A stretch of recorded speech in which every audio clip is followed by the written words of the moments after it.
네, 감사합니다. 우리 주일 이후에도 잘 지내셨죠? 우리는 수요일 날 지금 10장에 있는 말씀, 히브리서의 10장이 이제 가장 중요한 대목들을 다 나누게 되어지고, 오늘 본문에도 19절에도 보면 그러므로라고 하는 말씀으로 시작을 하게 되어집니다. 그래서 믿음의 실제적인 내용, 믿음의 실제적인 모습을 성경이 우리에게 설명을 하고요.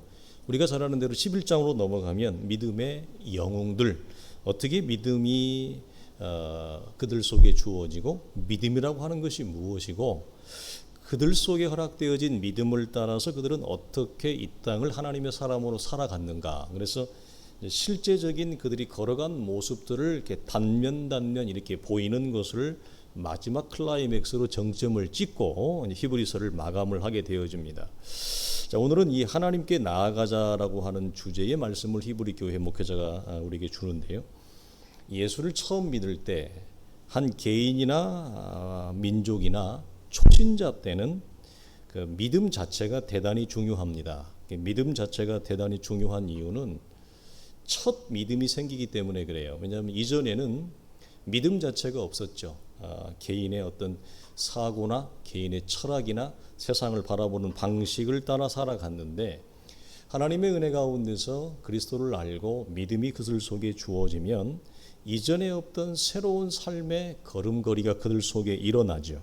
이것이 이제 그래서 믿음 자체가 없던 것이 생겨나니까 이것이 되게 소중합니다. 그러나 시간이 흐르게 되어지면 믿음 자체보다도 어떤 믿음이냐가 훨씬 더 중요하게 대두가 됩니다. 믿음은 믿음이지만 도대체 어떤 믿음의 색깔을 가지고 있는지 성경이 말하는 믿음의 내용과 방향으로 믿음이 채워졌는지 아니면 잘못된 믿음을 가지고 있는지가 더 중요한 그런 타이밍이 온다 얘기죠. 그래서 어떤 것을 믿느냐, 그리고 어떻게 믿고 있느냐, 그리고 그 믿음이 지금 현재 나라고 하는 사람을 어떻게 만들었느냐. 이 말씀을 드리는 것은 많은 사람들이 믿음은 이렇게 나와 간격이 있는 것으로 생각을 하거나 기독교 신앙이 똑바로 바르게 그 사람 안에 이렇게 장착되고 정착되지 못하면 믿음이라고 하는 것과 내가 살아가는 삶의 방식과 걸음이 전혀 별개로 놀죠. 믿는다고 얘기는 하고 교회는 나오지만 그 사람이 실제로 살아가는 어떤 삶의 내용, 걸음, 그 다음에 세상을 바라보는 안목이나 시각, 사람을 대하는 것, 어떤 일을 결정하는 이런 모든 것들이 한 사람의 예수 믿는 사람의 한 사람의 정체, 내가 어떤 사람이냐를 대변하는 게 뭐냐면 믿음인데 그럼 어떤 믿음을 가지고 있느냐, 이게 되게 중요하다는 얘기예요. 그래서 믿음은 내가 살아가는 나라고 하는 한 인간을 만드는데 가장 지대한 역사를 해요. 그래서 이거 나를 새롭게 만들기 때문에 이걸 우리가 새로운 창조라고 그런 거예요. 그래서 믿음은 이렇게 실제적으로 변화를 일으키고 생명을 낳고 나를 새롭게 빚어가는 거지.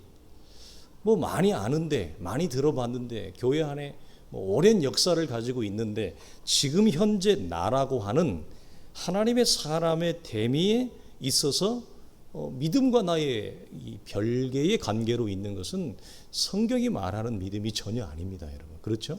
그래서 그건 우리가 야고보가 얘기하는 것처럼 뭐라고 얘기합니까? 그건 죽은 믿음이라고 그렇게 얘기를 하는 거고, 제가 우리 그 단톡방에 올려놓은 것처럼 그 목사님은 그걸 뭐라고 그랬습니까? 마귀가 하나님을 아는 것처럼 안다. 그 요즘 같은 시대는 지식 정보화 시대를 넘어서 지식과 성경적인 정보가, 그 다음에 신학적인 지식과 정보가 어떤 시대보다도 난무하는 시대잖아요. 뭐 폰을 열면 얼마든지 수없이 많은 종류의 목사님들의 설교를 들을 수 있잖아요. 근데 왜 그거 듣고 믿음이 안 자라죠? 믿음이 안 자란다는 말은 무슨 말입니까? 내가 그리스도 안에서 하나님이 원하는 사람으로 내가 왜 만들어지지 않느냐라고 할 때 그것은 나의 인격에 아무런 영향을 미치지 못해요. 그래서 그 목사님이 뭐라고 그랬어요? 하루에 10시간씩 40년을 신학책을 읽고 그거 아무나 못하는 겁니다. 그거 아주 극소수밖에 못해요. 목회자들 중에서도. 그렇게 했는데도 변하지 않는다. 그럴 수 있다. 하나님을 알지 못할 수 있다. 여러분 되게 충격적인 거잖아요. 그렇죠? 그래서 믿음은 지금의 나를 창조하게 되어진다. 그래서 이것을 가능하게 하는 그러면 그 믿음의 토대는 뭐냐라고 할 때 성경은 언제나 항상 제시하는 것이 뭐예요? 예수 그리스도가 누구이며 그가 우리에게 어떤 일을 하셨는가 그의 삶과 사역을 기록해 놓은 그리스도의 말씀에 대하여 성경적으로 바르게 이해하고 있느냐, 성경적으로 똑바로 알고 있느냐, 그리고 얼마나 풍성하게 알고 있느냐, 그리고 단순히 그것이 지식과 정보가 아니라 실체와 실상으로 실제적인 인격을 만드는 탄생시키는 그런 지식과 능력으로 가지고 있느냐라고 하는. 그래서 기독교의 지식은 달라요. 일반 대학에서 가르치는 학문적 지식과 달라요. 어떻게 다르죠? 학문적 지식을 배우는 것의 궁극적인 목적과 기독교의 지식을 우리가 아는 것의 궁극적인 차이가 뭡니까? 생명의 변화예요. 사람이 새로워지는 거죠. 네. 그래서 그 차이를 우리는 여기서 보게 되어집니다. 그래서 히브리 교회의 목회자는 실제적인 믿음을 소유할 수 있는 성도가 되라. 그리고 이 실제적인 믿음의 소유를 하기 위한 이것을 그리스도의 유산, 우리에게 주어진 성도의 유산이자 특권이라고 얘기를 했어요. 그래서 오늘 19절에 이걸 동시에 뭐라고 설명을 하냐면 성소에 들어갈 담력을 얻게 되었다. 그리고 22절에는 참 마음과 온전한 믿음으로 하나님께 나아가게 되어졌다는 것. 그리고 이것을 20절에는 이렇게 얘기하죠. 중간 부분에서는 하나님께 나아갈 수 있는 열린 길이라 그래요. 이 열린 길을 새로운 살 길이다 이렇게 표현을 합니다. 그래서 이것은 대단히 이 생동감 있는 성도에게 주어진 유업과 특권을 얘기하는 거죠. 죽어있는 지식, 갇혀있는 지식이 아니라 우리에게 열린 새로운 살 길이다 이렇게 얘기를 합니다. 이것이 가능하게 되어진 것은 예수께서 우리를 위하여 죽으셨기 때문에 가능한, 우리 속에 주어진 믿음의 실제적인 내용, 인격과 사람을 새롭게 하고 안목과 시각을 바꾸며 죄와 사망 가운데서 오랫동안 나를 지배해왔고 세상의 가치와 방식을 따라 하나님을 알지 못하는 자들이 살아가는 세상살이의 법칙, 원리, 가장 중요한 것이 뭡니까? 성공이고 가장 중요한 것이 경제적인 것이고 그 성공과 번영의 모든 것이 함몰되어져 있고 집중되어져 있잖아요. 그렇게 열심히 살아가는 이유, 이 땅에서 성공하고 떵떵거리면서 번영하고 형통하고 많은 재물을 갖고 살아가는 그 모든 것들이 다 바뀌어요, 하나씩. 그게 이제 새로운 창조죠. 그것을 우리 속에 이 히브리서의 기자가 얘기를 하는 것입니다. 그래서 이제는 이 모든 것들이 가능하게 되어진 것은 예수 그리스도께서 우리를 위하여 죽으심으로 가능했다. 그래서 예수가 우리를 위하여 죽었다라고 하는 사실 위에, 그 토대 위에 우리가 새로운 살 길이 열어진 것처럼 바울은 이제 자기 자신을 가리켜 그렇게 소개를 하죠. 다른 성도들을 향해서 나는 너희를 예수께로 인도하는 중매쟁이다 그렇게 표현을 하는데, 그래서 우리가 예수의 죽음을 밟고 하나님께로 가는 것입니다. 그래서 이게 이제 우리 속에 어떻게 접목이 됩니까? 사도나 혹은 이제 모든 후대의 제자들은 먼저 예수를 믿은 우리의, 이게 로마서 14장으로 얘기하면 그리스도 안에서 강한 우리라고 바울이 표현해요. 그리스도 안에서 약한 자가 있고 강한 자가 있다고 바울은 언급을 합니다. 고린도 교회에서도 뭐라고 얘기합니까? 그리스도 안에 어린아이가 있고 성숙한 자가 있다 얘기하죠. 이걸 여러 서신에서 얘기하는데, 먼저 예수를 믿고 오랜 역사성을 가진 사람들이 갖는 중요한 십자가의 정신은 뭐냐면 예수를 들여밟고 우리가 하나님께로 가는 거잖아요. 하나님의 보좌 앞으로 가는 거죠. 그가 우리에게 살 길을 열어놓았잖아요. 그럼 우리가 먼저 예수 믿은 우리가 갖는 영적인 특권과 동시에 영적인 책무가 뭐냐면, 나를 통해서 우리가 예수를 통해 하나님의 보좌 앞에 나가는 것처럼 나를 통해 하나님을 알지 못하는 자들, 그리고 아직 예수 그리스도에 대해서 분명한 신앙 고백이 안 되는 자들이 나를 들여밟고 하나님께 나아가도록 내가 그 역할을 하는 거예요. 이건 그러니까 우리가 저 멀리 우리가 후원하는 저 북아프리카 티니지에 있는 노아 선교사님처럼 특별히 하나님의 선교사로 부름을 받은 사람들은 그 나가셔야 됩니다. 선교사로서의 트레이닝을 훈련을 받고 그러나 그분들만 선교사로 나가 있는 것이 아니라 우리는 내가 서 있는 여기 그래서 땅 끝까지 이르러 내 증인이 되리라 하신 말씀 그 땅 끝이 돌면 어디예요? 내가 서 있는 곳이 땅 끝이에요 여러분. 이 원리를 잘 이해하셔야 돼요. 물론 파송받는 선교사님들에게는 그들이 가는 곳이 땅 끝이죠. 그러나 우리는 내가 서 있는 곳이 땅 끝입니다 여러분. 어떤 원리에서 지금이 현재가 곧 종말이라 그랬어요 우리에게는. 오늘을 사는 우리는 내일을 몰라요. 내일을 사실 우리는 살 거라고 우리가 생각을 하고 기대를 하고 계획을 세우지만 내일 내가 산다는 보장이 없어요. 그래서 오늘 사는 게 현재가 곧 나에게는 뭐라고요? 종말이에요. 마지막이래요. 그러니까 땅 끝이 꼭 나가는 땅 끝도 있지만 내가 서 있는 여기가 땅 끝이라고요. 그래서 내가 서 있는 곳에서 증인이 되리라라고 하는 차원, 그 증인이 뭡니까? 나를 통해 하나님께 나아갈 수 있도록 내가 길을 대어 통로가 되어지는 거 아닙니까? 그런 차원에서 이 부분을 언급을 하고 있습니다. 그래서 우리는 어디에 언제든지 누구에게서나 하나님을 소개할 수 있는 그 영적인 우리 안에 영적 메커니즘이 열린 자들이에요. 그런데 중요한 것은 우리가 그 영적인 메커니즘 나를 통해 하나님의 보좌 앞으로 예수가 하신 것처럼 내가 그 역할을 하는 사람으로 땅끝으로 지금 내가 현재와 종말을 살아가는 자로 서 있으려면 어떻게 돼요? 내가 먼저 하나님께 나아가는 열린 새로운 살 길을 들어가야죠. 내가 하나님께 열린 새로운 살 길을 들어가 본 적이 없는데 그래서 그 열린 새로운 살 길을 통해서 우리의 큰 대제사장이다 영원한 대제사장이신 예수가 있는 그 하나님의 보좌 앞에 나가본 적이 없는데 어떻게 우리를 통해서 하나님의 보좌 앞으로 그들을 여러분 인도할 수 있습니까? 그 열정과 의욕이 여러분 생겨날까요? 생겨나지 않죠. 내가 맛을 안 봤는데 어떻게 여러분 그걸 소개할 수 있겠어요? 그래서 언제든지 우리는 하나님 앞에 나아갈 수 있는 길이 열린 것 이것을 그리스도의 유업과 오늘 하나님께 나아가자라고 하는 어떤 영적인 우리에게 권면을 하는 중심 내용이에요. 이걸 조금 다르게 얘기하면 하나님께 나아가 보좌 앞에 나아가는 이것 열린 길 이걸 다른 말로 하면 성도의 자유라고 얘기합니다. 히브리서에서는 이 자유가 로마서와 더불어서 대표적으로 이 성도의 자유가 소개가 되어져요. 그래서 자유는 우리가 굳이 자유는 하나인데 설명을 하면 두 가지로 나뉘어져요. 하나는 뭐예요? 죄와 사망에서 건짐을 받은 자유. 죄와 사망의 종로로 타는 데서 죄와 사망이 종로로 탄다는 말은 무슨 말입니까? 나는 원하지 아니하는데 죄가 원하는 대로 죄가 시키는 대로 죄의 욕심을 따라 욕구를 따라 내가 행하는 거 바울이 얘기하는 것처럼 그 죄가 나를 주장하는 거죠. 그리고 또 하나 사망은 뭡니까?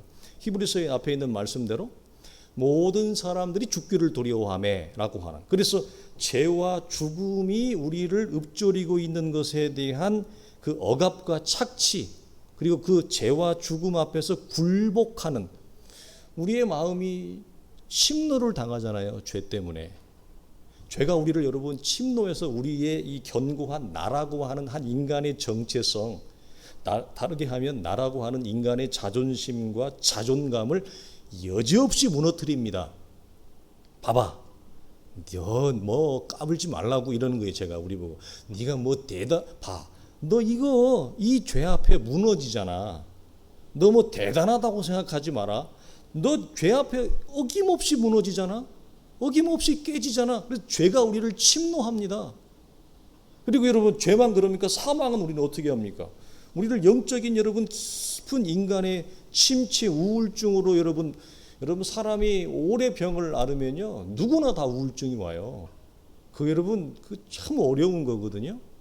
예. 여러분 오랫동안 고통받는데 어떻게 여러분 대인기피증이 안 오고 어떻게 우울증이 안 오고 여러분 공황장애가 안 올 수 있겠어요? 그 굉장히 어려운 노릇이거든요. 그래서 이처럼 죄와 사망이 우리를 종로로 탄다는 거, 우리를 가지고 마음대로 논다는 거예요, 사실은. 그래서 거기에서 풀려나는 자유가 있지만 또 하나의 자유가 있어요. 이건 굉장히 적극적이에요. 어떤 자유냐면 죄와 사망의 권세에서 풀려난 자들이 행사할 수 있는 자유. 어떤 자유? 그 열린 새로운 살길, 하나님의 보좌 앞에 담대히 나아갈 수 있는 그 자유를 얘기하는 거예요. 그래서 자유는 하나지만 굳이 나누자면 이렇게 두 개로 나눈다. 그렇지만 이걸 우리가 허락된 자유라고 그러고요. 하나님이 그리스도를 통해서 우리에게 주고자 하는 풍성한 유업과 유산입니다. 그러나 아무리 유산과 유업이 여러분 커도 밭에 감추인 보화처럼 그 유산의 내용을 모르고 있으면 백지수표를 받아놓고 사용하지 못하는 것과 동일하죠. 그래서 허락된 자유는 사용하지 않으면 전부 다 여러분 죽은 것입니다. 가치가 없습니다. 그래서 오늘 히브리서 기자가 이 오늘 말씀에 하나님께 나아가자 그랬는데 이걸 한마디로 얘기하면 뭐냐? 예수가 우리를 위하여 죽음으로 너희 속에 만들어 놓은 새로운 살 길, 그 자유로운 길을, 그 자유를 너희가 마음껏 누리라는 거예요. 그 자유를 마음껏 누리라고 우리에게 여러분 얘기하는, 이 오늘 설교의 핵심입니다. 그래서 그 자유란 어떤 거라고요?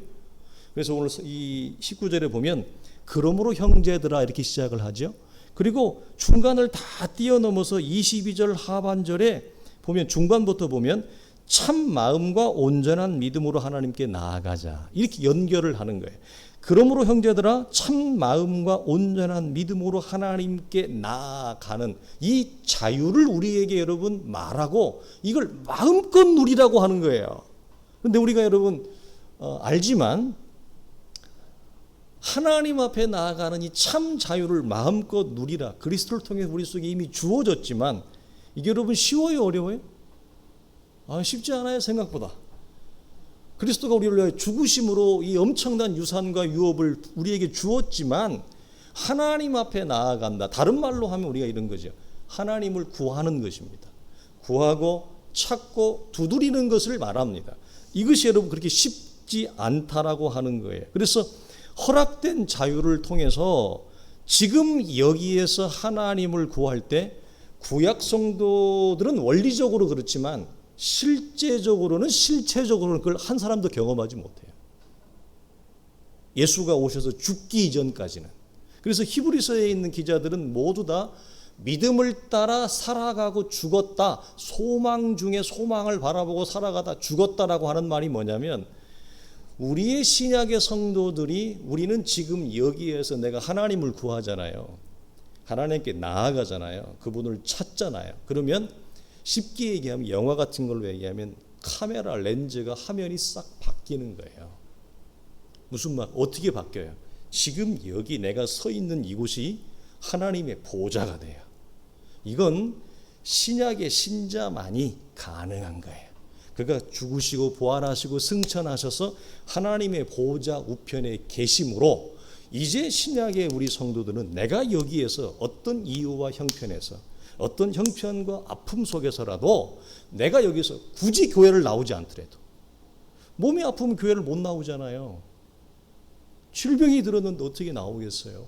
저마다의 또 이유와 처지가 있단 말이에요. 그러면 저마다의 이유와 처지 때문에 못 나올 수도 있고 그러면 꼭 교회를 못 나오면 예배를 못 드리느냐? 아니에요. 신약의 신자는 내가 서 있는 곳이 예배당이에요. 내가 서 있는 곳이 하나님의 보좌예요. 이게 여러분 카메라 렌즈가 싹 바뀌어요.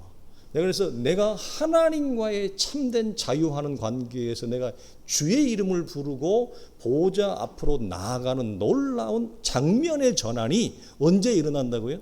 내가 지금 여기에서 그리스도를 구할 때.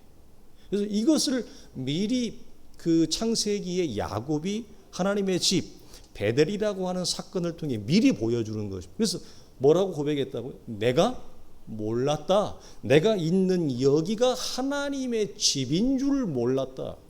그 놀라운 영적인 원리가 내가 서 있는 곳에서 여러분이 직장에서 일을 하시더라도 여러분이 운전을 하시든지 설거지를 하시든지 자녀를 키우든지 하나님의 이름을 부르고 하나님을 구할 때 하나님과 나 사이는 여러분 장면이 전환되어 하나님의 보좌가 나와 연결되어진다라고 하는 사실에 여러분 이걸 여러분 굳건하게 여러분 붙잡으십시오. 이게 성도에게 주어진 여러분 이 누릴 수 있는 자유의 내용이에요. 더 이상 갇혀 있지 않다고요. 그 어디에도 환경과 조건에 갇혀 있거나 제한되지 않거나 지금 계속해서 옛 언약과 새 언약을 비교하면서 나온 이유가 뭐죠? 옛날에는 그것 하나님의 보좌 앞에 모형으로 된 그림자로 된 그거라도 나가려면 동물 잡아야 되고 피 흘려야 되고 의식 절차 다 따져서 해도 이런 자유하는 내용에 이를 수 없었다. 그러나 우리는 그 어떤 형식과 절차나 의식의 프로세스가 전혀 없이 어떤 환경이든지 내가 서 있는 곳에서 하나님과의 관계에서 그분을 구하면 하나님의 보좌가 나에게 열어지고 그분과 나는 어떻게 된다? 연결되어지는 놀라운 그리스도의 유산, 유업, 이것이 우리 속에 주어졌다. 이걸 마음껏 누리라, 그렇게 얘기를 하는 것입니다. 그러나 여러분, 이제 이것의 아킬레스건은 뭐냐면 성도들이 생각보다 이 부분에 대해서 그렇게 실체적이지 않다고 하는 겁니다. 리얼하게 이걸 감각하지 못한다는 겁니다. 예, 들어서 알기는 아는데 굉장히 실체적이고 실제적으로 내가 있는 곳이 곧 하나님의 보호자라고 하는 이 사실에 대해 대단히 약해서 구하지 않는 이유 때문에 우리 속에 그리스도를 통해 주어진 이 자유라고 하는 유산이 제대로 우리 속에 발휘가 되어지고 있지 못하다라고 하는 거예요. 그래서 대체적으로 이런 거죠. 죄와 사망에서 건진받은 자유는 성도들이 다 그걸 인정을 해요. 그건 우리가 지나왔기 때문에. 그러나 오늘 히브리서 기자는 그걸 토대로 해서 더 나아가라고 얘기하죠. 더 나아가는 게 뭐예요? 언제든지 하나님 앞에 나아갈 수, 이 자유를 우리에게 만끽하라고 하는 거예요. 그러나 대부분의 사람들은 이 죄와 사망에서 일어난 그 자유만을 토대로 붙잡고 있고 하나님의 보좌 앞으로 나아가서 그리스도와 성령 안에서의 연합을 이루는 데에서는 매우 제한과 어려움을 가지고 있다. 그래서 이 전자는 살아난 자의 자유와 감격이죠. 죄와 사망에서 일어난 것. 그럼 후자는 뭐죠? 살아난 자의 자유와 감격이 하나님과의 관계의 자유함으로 우리를 이렇게 밀어야 돼요. 지난주에 뭐라고 그랬어요?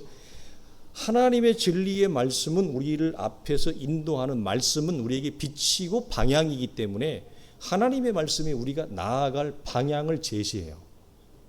그런데 왜 우리가 성령의 말씀과 성령의 충만이라고 하는 말씀과 기도라고 하는 양자의 축이 우리 속에 하나의 줄로 우리 속에 이루어져야 되냐면 말씀의 빛이 비추어도 사람의 죄성 그리고 자기가 처해 있는 환경 때문에 안 나가요. 나가면 참 신통한 사람이고 안 나갈 수도 있어요. 그래서 자꾸 제자리를 뱅뱅 돌거나 아니면 주저앉거나 자꾸 옆을 쳐다봅니다. 그래서 복음서나 히브리서는 뭐라고 하냐면 자꾸 뒤를 돌아보지 말라고 그러는 거예요. 하나님의 나라에 부름을 받은 자들은 뒤를 보지 말라. 하나님 앞에 전혀 합당하지 않냐. 그래서 우리가 뒤돌아보지 못하도록 뭘 하냐면 성령이 우리를 뒤에서 밀어요. 이것이 구름 기둥과 불 기둥이라 그랬어요. 이스라엘이 광야 생활할 때. 예. 그래서 말씀은 우리에게 빛이 되어지고 길이 되어지고 성령은 내가 처지거든요. 우리가 처지죠. 예수 믿을 때 여러분 처져요, 안 처져요? 다 처지죠. 어떻게 사람이 여러분 안 처지고 맨날 100m를 뭐 11초대로 어떻게 달릴 수 있습니까? 그 불가능하거든요. 우리가 처질 때가 있어요. 영적으로 맥이 빠질 때가 있어요. 힘들 때가. 그러면 성령님께 모셔서 나를 어떻게 해요? 뒤에서 처지지 않도록 나를 떠받쳐주고 밀어요. 말씀은 나를 앞으로 이끌고. 그래서 진리와 성령의 역사는 이런 차원에서 뭐라고 얘기한다고 에베소서에서 하나라고 얘기하는 거예요. 하나로 작업을 해요. 그분들이. 내가 하나님이 허락하신 그 관계의 자유함을 만끽하라고. 이렇게 여러분 역사가 되어지는 것입니다. 그래서 여러분 이 후자는 살아난 자의 자유와 감격이 이 관계의 자유, 이걸 우리가 새로운 창조라고도 제가 설명을 했죠. 이렇게 우리 속에 이루어지는, 이걸 다르게 얘기하면 저는 이렇게 표현해요. 관계의 전환이 일어나고 관계가 격상돼요. 여러분, 동일한 관계성만을 유지하면 여러분 재미가 없죠. 재미가 없잖아요. 부부도. 오늘 하음이가 카톡에 장문의 글을 우리 딸이 보내왔는데 요지는 뭐냐? 아빠, 오늘이 아빠 엄마 결혼기념일이야. 잊지 마. 나보고 잊지 마. 그래서 꼭 엄마가 꽃 좋아하잖아. 그러니까 꽃을 사든지 아니면 쿠팡에 뭐 그 싸구려 뭐 반지 목걸이라도 하나 사가지고 꼭 엄마한테 선물해줘. 알았지? 꼭 잊지 마. 오늘 엄마 아빠 결혼 기념일이야. 이런 거. 설교 준비하다가 얼마나 내가 웃겼는지. 그래서 참 딸은 참 딸이다. 참 얼마나 참 제가 고마웠는지 모릅니다. 이런 관계가 항상 여러분 일정하면 안정감은 있겠지만 관계가 깊어지려면 관계가 전환돼야 되고요. 그 관계가 격상돼야 돼요. 예. 이게 여러분 우리 속에 필요해. 그래서 우리가 영적으로 하나님과 이거 그렇게 표현하지, 영적인 매너리즘에 빠진다 그런 말을 씁니다. 예수를 아무리 잘 믿는 성도로 할지라도 여러분 영적으로 매너리즘에 빠집니다. 누구나 여러분 빠질 수 있습니다. 그것을 탈피하는 유명한 그리고 복된 방법이 뭐예요?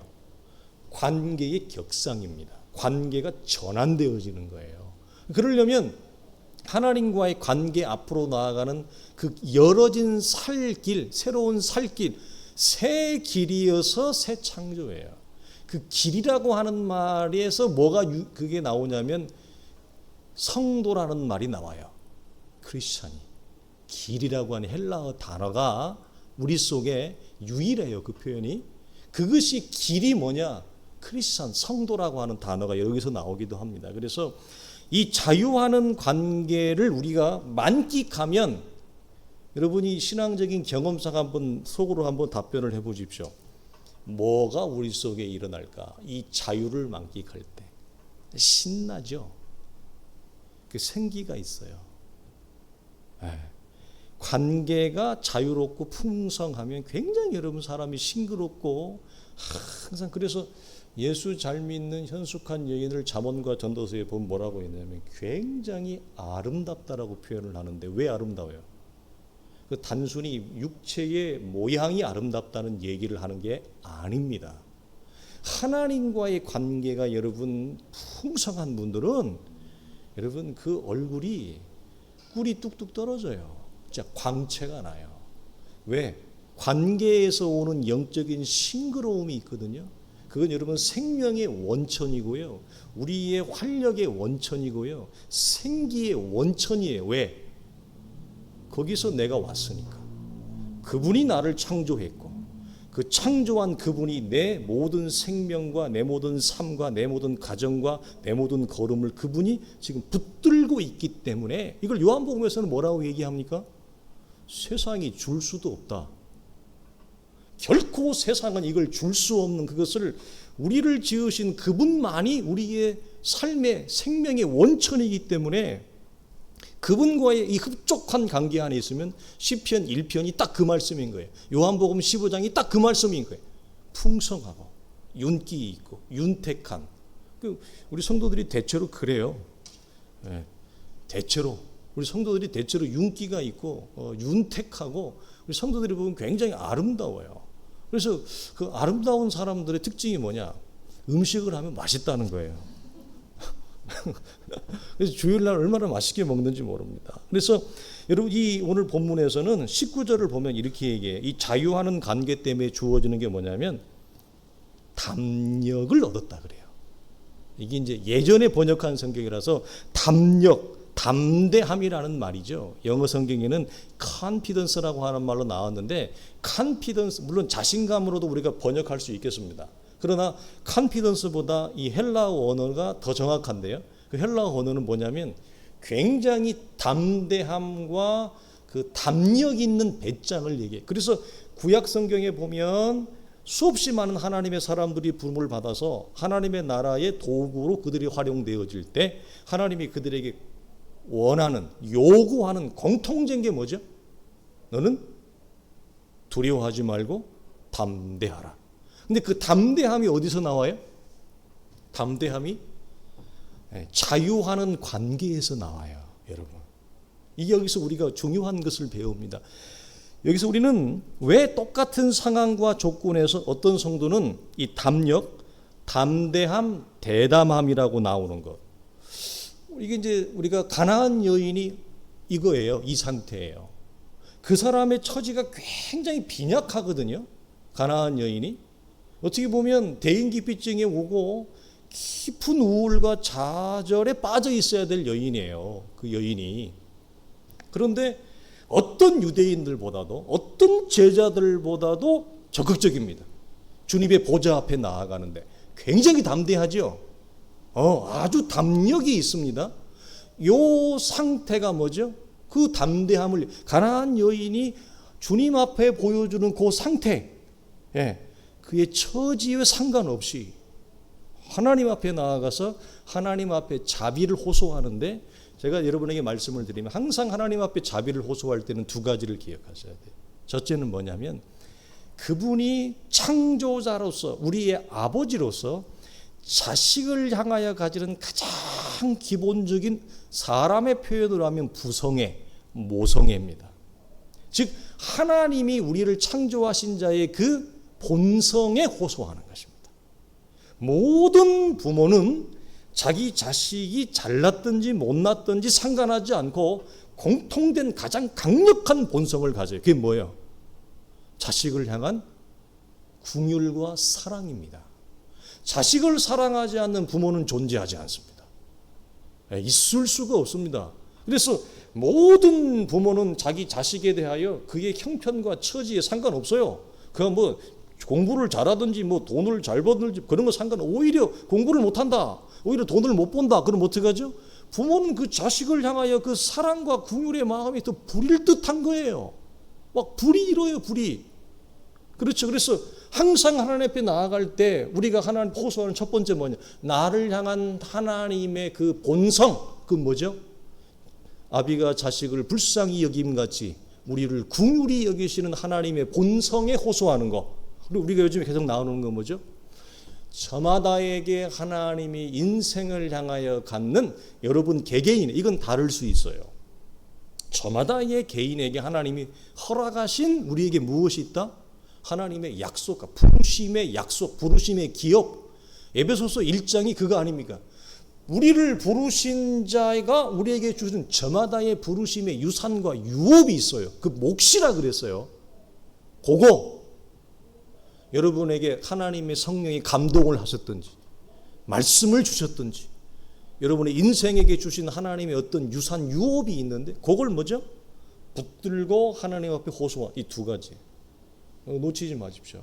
굉장히 우리에게 여러분 필요한 겁니다. 그래서 이 담대함은 왜 어떤 성도는 동일한 상황에서 담대함을 잃지 않는데 왜 담력을 잃어버리거나 아니면 담대함이 약한가 할 때 그 차이가 어디서 와요?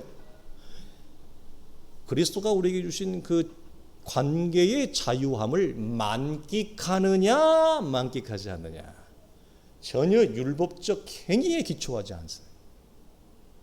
열심의 정도에 기초하는 게 아니에요. 이게 전혀 달라요, 여러분. 그죠?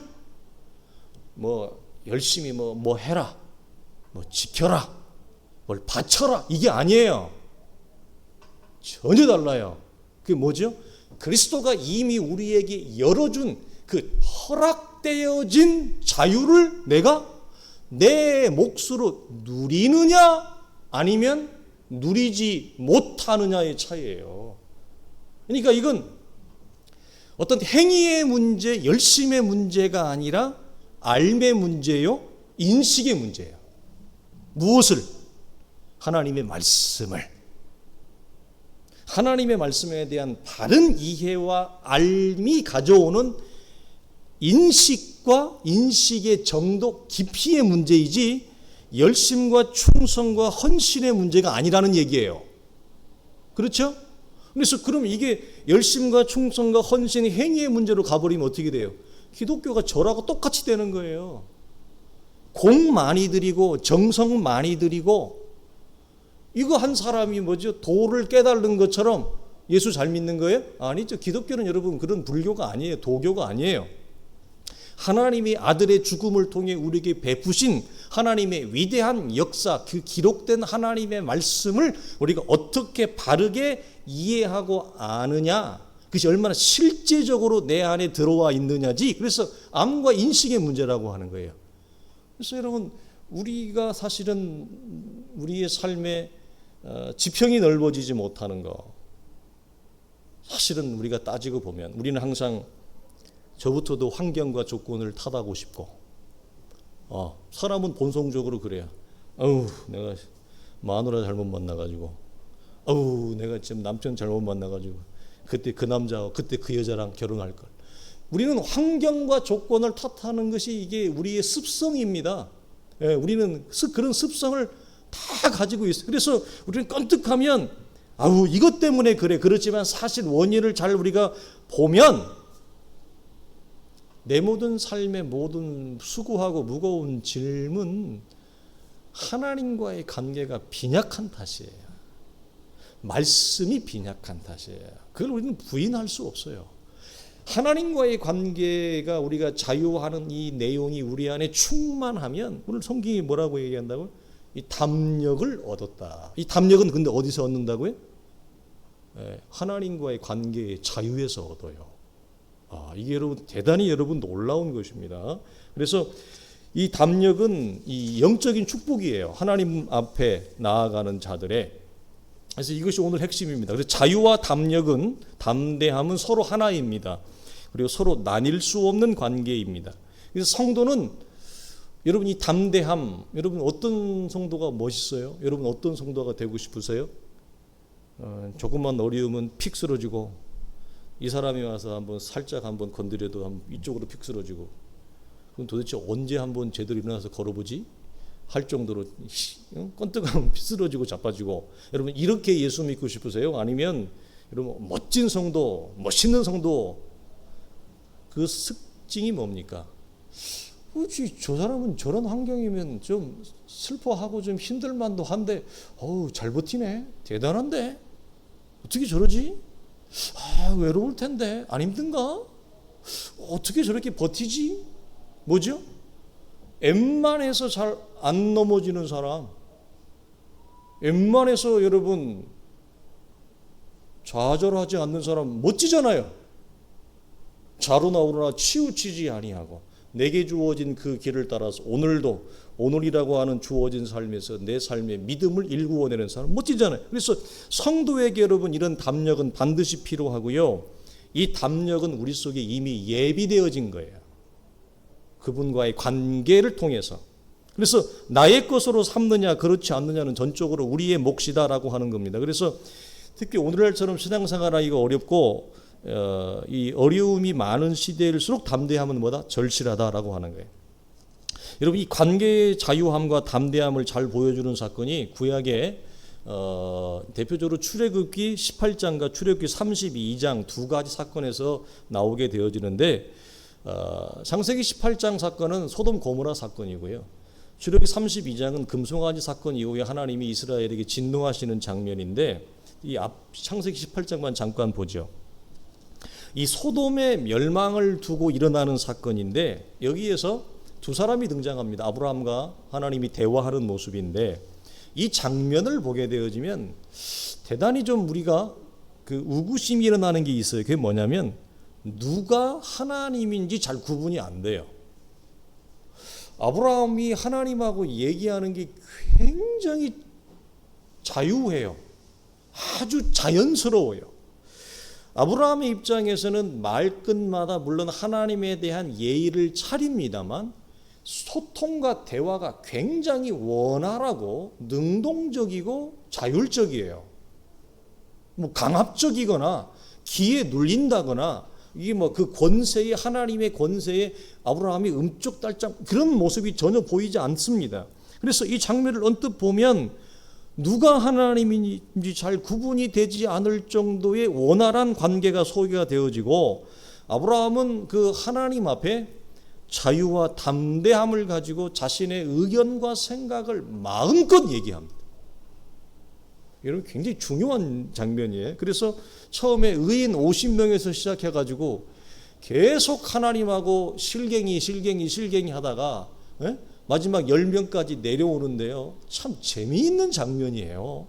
그걸 여러분 왜 미리 창세기에서 12장에 부름받은 아브라함이 18장에서 이 모습을 보이고, 조금 더 가면 이제 아브라함이 약속의 자녀를 받는단 말이에요. 놀라운 것은 12장에 출발할 때 아브라함은 이런 모습이 전혀 없었어요. 그는 하나님 앞에서 자유하는 모습을 찾아볼 수가 없습니다. 하나님을 되게 두려워했습니다. 그래서 이 담대함이 어디서 나올까요? 처음에는 하나님 앞에 그리 두려워서 집에 튀어나온 겁니다. 사실은 뭐 하나님을 알아서 튀어나온 게 아니고. 근데 어떻게 여러분 이렇게 하나님하고 거의 막 설전을 벌일 정도로, 그리고 자신의 생각과 의견을, 여러분 우리도 그래요. 저도 이렇게 저희 집에서 막내이다 보니까 저는 집에 권세가 없어요.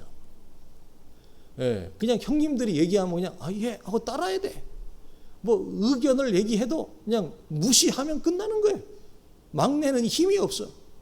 선배들하고도 얘기할 때도 좀 나이 차이가 좀 있고 60대 이상의 이 선배님들 좀 이게 좀 이렇게 좀 근엄하고 권위 있는 선배들하고 얘기하다 보면 선배가 이렇게 안색을 이렇게 하면 제가 내 의견을 주장하다가도 이거 아닌갑다.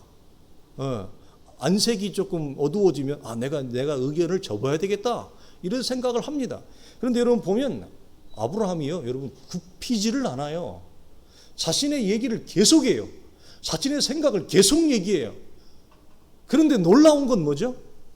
하나님은 아브라함의 말을 이렇게 버르장머리 없는 놈, 어디 하나님 앞에, 우리 식으로 얘기하면 부모가 자식한테 하듯이, 아니면 뭐 선배가 동생한테 하듯이 버르장머리 없는 녀석, 내가 너한테 지금 얘기한 게 몇 번인데 지금 50명에서 시작해가지고 10명으로 깎았다니까요. 지금 남대문 시장, 동대문 시장도 아니고 계속 깎고 가격을 깎고 밑에까지 내려간 거 쉽게 얘기하면. 그런데 더 놀라운 건 뭐냐면 하나님이 그걸 다 받아줘요.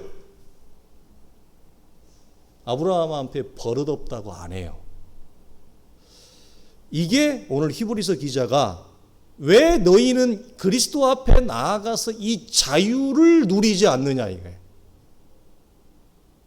왜 하나님 앞에 나아가서 네 생각을 얘기하지 않느냐, 네 마음을 쏟아놓지 않느냐, 그분과 이렇게 소통해라.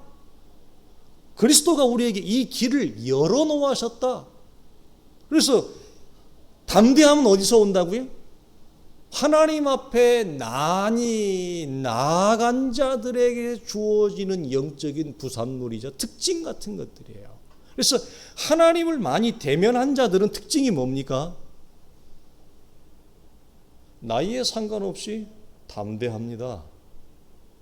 우리가 담력이 있다고 얘기를 하고요. 그걸 우리말로. 그걸 다르게 표현하면 뭐죠? 똑같이 어렵고 힘든 상황인데 잘 안 쓰러지더라는 거예요. 왜? 이 담대한 마음 때문에. 이 담력이 쉽게 얘기하면 우리가 믿음을 얘기할 때 하나는 신뢰의 축을 얘기하고 또 하나의 축은 뭐냐면 담대함입니다. 같이 와요, 여러분 이게. 그래서 오늘 아주 중요한 것을 히브리서 기자가 얘기하고, 그래서 하나님은 아브라함이 자기 자신을 설득하도록 내어버려 둔다라고 하는 거, 이 상태가 뭐죠? 하나님 앞에 나아가는 자유하는 거고 하나님을 구하는 것이다라고 하는 것입니다. 여러분 이것이 무엇을 얘기하냐면 믿음이 무엇인지를 얘기해요. 믿음이 무엇인가를 얘기할 때 재미있는 것은 뭐냐면 이것만 얘기하고 마치죠. 여러분 우리는 지난주 우리 김정희 성도님도 김정수님도 그 말씀하셨는데 오해 그랬죠. 하나님이 있냐 없냐. 초신자 때 제일 그 사람들이 힘들어하고 궁금해하는 건 뭐죠? 정말 하나님이 있어? 정말 있다면 내가 믿을게. 한 번만 보여줘봐. 이러잖아요. 네, 여러분 재미있는 것은 여러분 성경의 창세기 1장 1절을 시작할 때 태초에 하나님이 천지를 창조했다라고 얘기하면서 하나님이 어떤 분인가에 대해서 쫙 대역사가 펼쳐져 가요. 무슨 말이냐면 성경은 하나님이 존재한다라고 하는 사실을 여러분 증명하지 않습니다. 어디서든지. 놀라운 거예요. 창세기 1장 1절부터 그걸 선언하는 거예요. 우리의 입장에서는 뭐가 필요해요? 야, 하나님이 진짜 있어? 있긴 어디 있어? 우리는 하나님이 진짜 있느냐 없느냐가 최고의 관심사인데, 성경은 대단히 역설적이게도 하나님이 살아계시다고 하는 걸 한 번도 여러분 우리 속에 증명하지 노력을 안 씁니다. 하나님이 그냥, 그럼 뭐가 나오죠? 그럼 성경이 뭘 노력할까요? 뭘 노력할까요? 하나님이 살아계신 존재를 설명하고 증명하는데 성경은 노력을 안 해요. 그럼 뭘 노력을 할까요? 금방 나눴던 창세기 18장. 아브라함이 하나님과의 관계에서 서로 이야기를 하고 의사를 표시하고 생각을 나누고 서로 함께 관계를 쌓아가서 하나님이 어떤 분인가, 그래서 그것이 때로는 하나님과 의견이 안 맞아가지고 갈등이 일어나요. 내 생각과 하나님의 생각이 달라요. 그래서 갈등이 일어나요. 그리고 어떤 때는 하나님하고 내 마음이 죽이 너무 잘 맞아요. 그래서 너무너무 내도 속이 편해요. 자, 이 자체가 뭐예요? 하나님이 있다는 거예요, 없다는 거예요? 있다는 것이요. 성경은 하나님이 있냐 없냐를 얘기하는 것이 아니라 그 하나님과 너는 지금 어떤 관계냐? 갈등 관계냐? 아니면 그 하나님과 신뢰하는 관계냐? 이걸 얘기해요. 그래서 믿음이 무엇이고 믿음으로 산다는 걸 뭘 말하냐라고 할 때 하나님이 있어 없어 그걸 얘기하는 게 아니라 하나님은 이미 존재하셔요. 그래서 그 존재하는 하나님과 내가 지금 자유를 만끽하는 관계인지, 그래서 그 하나님으로부터 이 담대함을 얻었는지, 그래서 하나님으로부터 신뢰함을 내가 얻었는지, 신뢰와 담대함이 무엇을 통해? 하나님 앞에 나아가는 관계를 통해 믿음의 두 축, 그 하나님을 신뢰함, 그 하나님 앞에 담대함, 이것이 내 안에 지금 뭐예요? 일어나고 있는 이 사실 자체가 뭡니까? 하나님은 이미 존재하고 내 앞에 계시다는 것을 얘기해요. 그래서 살아계시냐가 중요한 게 아니라 하나님과의 관계를 항상 성경은 나에게 묻습니다. 그리고 우리에게 열어진 그 충만한 자유를 너는 지금 뭐하고 있느냐? 누리고 있느냐. 그래서 그것이 때로는 갈등이 될 수도 있고 어려움이 될 수도 있고 좌절이 될 수도 있겠지만 그 사실 자체가 뭐예요? 나를 하나님 앞에 그 모든 것이 나에게 무엇을 이끌어낸다고요? 담대함. 담대함은 어디서 오니까?